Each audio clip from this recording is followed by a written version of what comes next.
Well, residents in Campbell River say they're being driven crazy by the noise from a pole peeling operation.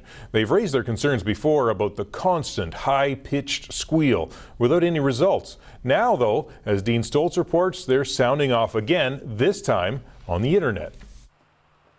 This is the kind of peace and quiet Corrine Matheson, her family and horses like to enjoy on their rural Campbell River property. But she says that's become almost impossible ever since a nearby debarking plant started operating in January. People are saying they feel like they're going insane. And even people that have poor hearing like I do, it gets in your head. So now she's taken her campaign against the pole peeling plant to YouTube, posting 3 videos to show others just how loud it is most of the time. Listening to the sound of the pole plant, right from Mystic Woods Equestrian Center.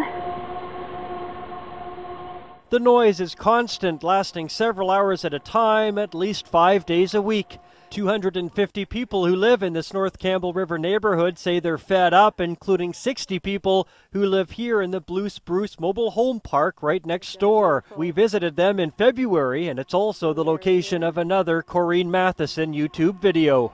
This is what they get to enjoy now. The company, Northern Pressure Treated Wood, moved to Campbell River from Sayward at the beginning of the year. It peels bark off fir and cedar trees to make hydro and telephone poles, but it's a noisy operation. After you hear it for hours on end, it's still in your ears, in your head. You can't get rid of it.